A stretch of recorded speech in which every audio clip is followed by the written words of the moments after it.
If you're dealing with back pain, you're going to want to listen to this. For a short period of time, I'm giving away a PDF that I put together that are things regarding back pain and treatment that you're going to want to know about. And what I'm going to do here, I just want to go through some of the topics that are in this booklet. And remember, this is being given away for free to anyone who wants it for a very short period of time. So you can see the topic, what you don't know about spine care can hurt you. And that is absolutely true. And so I'm going to roll down through some of the things this booklet talks about. It talks about the bulk of spine care, meaning there are over 250 different treatments for back pain. And there are 23 different clinicians that treat it. And if you've dealt with back pain, you're probably aware that every single doctor, every single provider that you see feels that their way is the best way. And the fact is, none of that has been shown to be true. It's called a supermarket of spine care. And I'm going to show you that again. There it is, the title, The Supermarket of Spine Care. Here are some of the quotes from that article.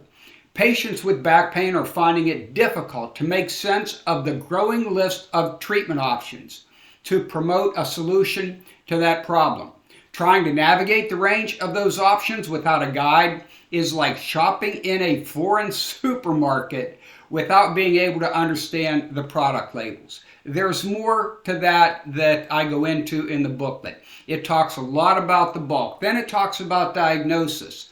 You've heard me say before how imprecise diagnosing back pain is, and there are numerous articles here who have looked at that and shown that the variability in the way doctors go about diagnosing this common problem is great.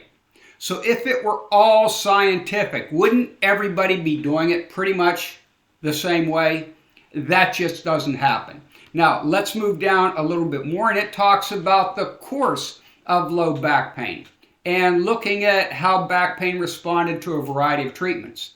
First of all, the course of low back pain, it clearly shows that most cases of low back pain, even if severe, will resolve in 4 to 6 weeks. That's called the natural history, even if you don't do anything for it.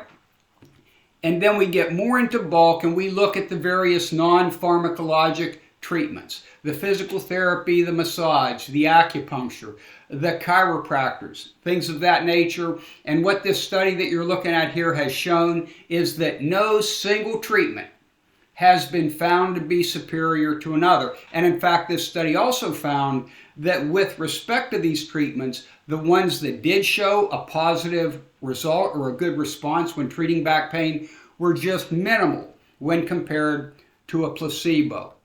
Then they looked at pharmacologic therapies and found the same thing.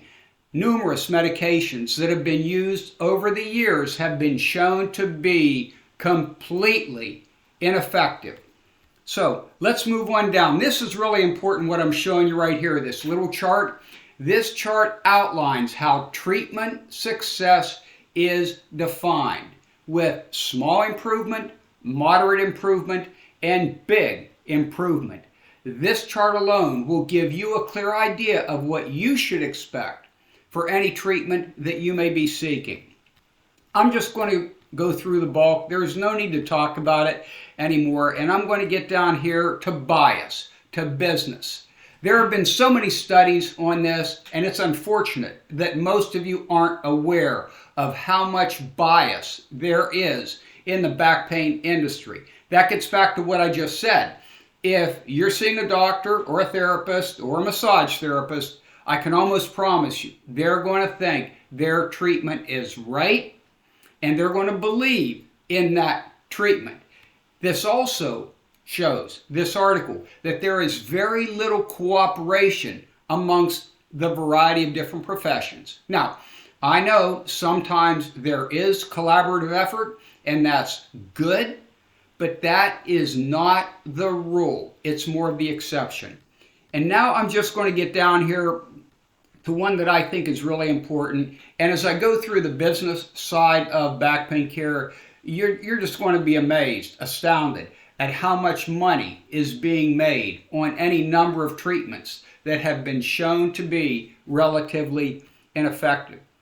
But here we get into the conflicts of interest in any research, and in particular back pain.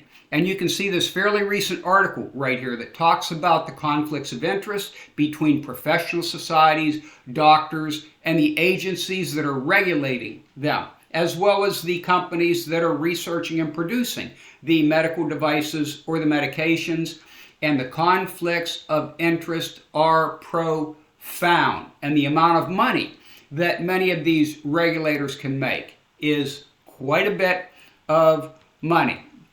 I'm just going to show you the summary here and then I'm going to stop. But you can see that 75% of the leaders of 10 influential professional medical societies had financial relationships with pharmaceutical companies and device manufacturers. The median midline payment was $31,000, and that there were a number of physicians who received over $500,000 in their royalties. Getting more to back pain, I'm going to talk about a company called Medtronic. This goes back a number of years. They developed a product called Infuse that ostensibly was to accelerate bone fusion. And Medtronic actually sat on research that showed the harmful effects of the Medtronic product. They didn't illustrate those adverse effects in their papers, and they were actually paying doctors to use their product. Now look, I'm not trying to cast a shadow on the entire world of back pain treatment. I know that there are plenty of good doctors out there. There are great surgeons and chiropractors and therapists. But my point is, with all the marketing that's going on today and with the highly competitive nature of the back pain industry, you have got to know what's behind the scenes, and it'll help you make more educated and informed decisions about any care that you might receive. So if you want this PDF, you can email me. I'll show you the email at the end of this tape. I'd be happy to get it to you. Thanks a lot.